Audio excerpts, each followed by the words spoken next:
Good afternoon, guys, and welcome back to the channel once again.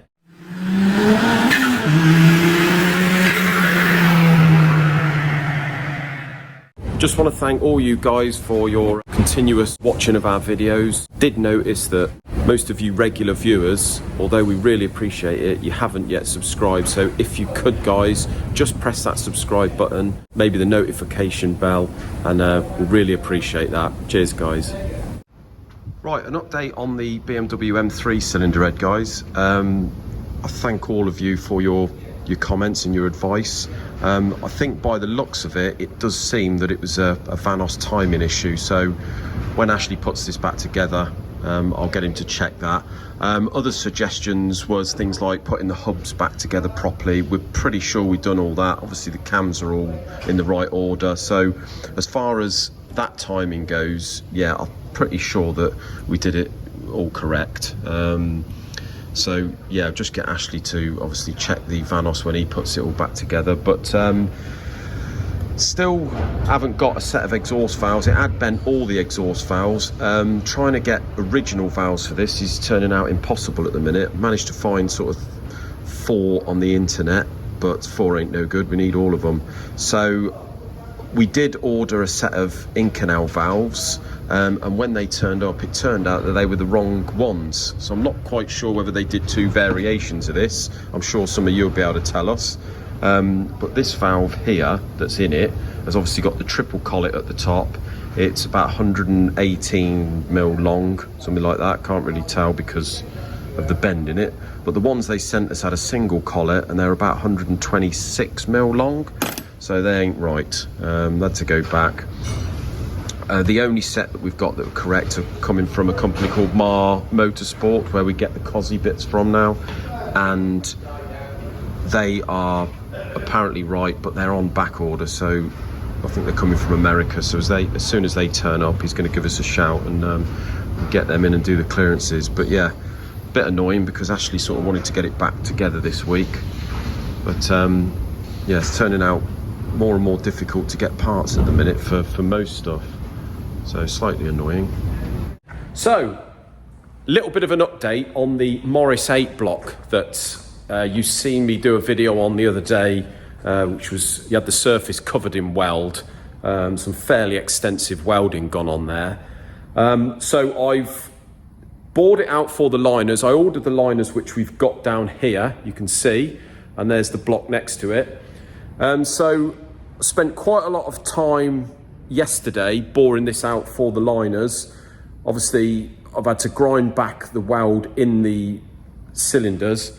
So there was quite a lot of weld that sort of overhung here. I've had to grind all that back just to get to the point where I can get the boring bar down and bore it for the liners. We've done a step down at the bottom. I then face the top just to get a sort of clear face, so I know where I am and know where to push the liners to, and we've come up with another little problem. So once we'd finished facing it and just got some sort of clean face, you can see there that is a crack, and that is going, you can see in the cylinders here where the welding has been. I mean, there's been some fairly extensive welding, but it looks like it's cracked all the way into this water jacket here. So not only that, but I think there's a bit of a crack there and here. That's just a watermark. So bit of a nightmare. I did ring the customer earlier on today and give him the bad news. I mean, that welding is not going to have been cheap, and obviously the liner job's going to be fairly expensive. And some of you are probably wondering why he's even bothering. Why don't you just go and get another block, seeing it is only a Morris 8? But apparently there's 2 different types of block, and this is the rare one. So that is the reason for doing it.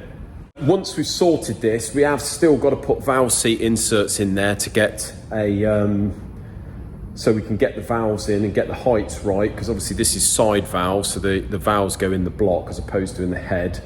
So we've still got to do that. I think our customer, who's obviously, this is for their customer because they're obviously a restoration company, they're going to go and give their their customer the good news and sort of put the ball in his court. And I did suggest probably the best thing to do at this point would be to stitch the cracks as opposed to re-weld it, because obviously if you re-weld it, we've then got to go and machine it all again, and once you face the top, you never know, it could have a big crack again. So I think he's going to suggest that we stitch it before we put the liners in. So I'm just waiting on that to see what he decides to do, but a bit of a nightmare, a bit of a setback on there.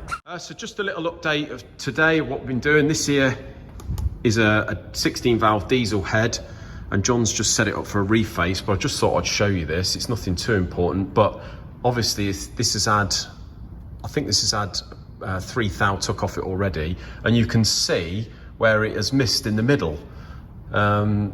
So yeah, that's how much heads do bend, and you can see where it's cleaned in here. And this is what I always say to people about the blocks. Where it's cleaned in here, it's obviously no more bent than it is up here. But what you find is the gaskets on diesels, especially if it's a multi-layer steel, they tend to, if it gets warm, they eat into the head.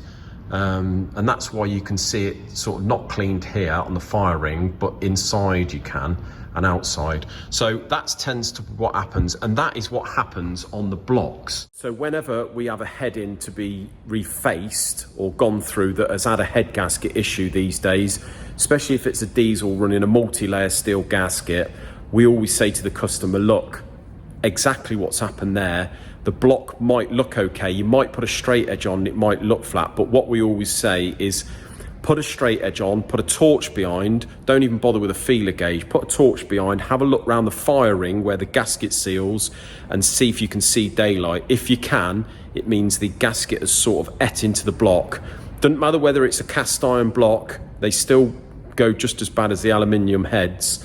And if you see daylight there, no good. You've got to go back to your customer and recommend that they reface the block, which is not a major job as in machining. It's just literally a £50 lick over of the block, but it's labor intensive. You've got to first of all take the engine out of the vehicle and then completely strip it, because obviously, because you're facing it, it's got to be thoroughly cleaned afterwards. So labor wise, very extensive and expensive. So yeah, these days, if a head gasket goes, not quite like the old days, it can almost write off the car. So bear that in mind, guys.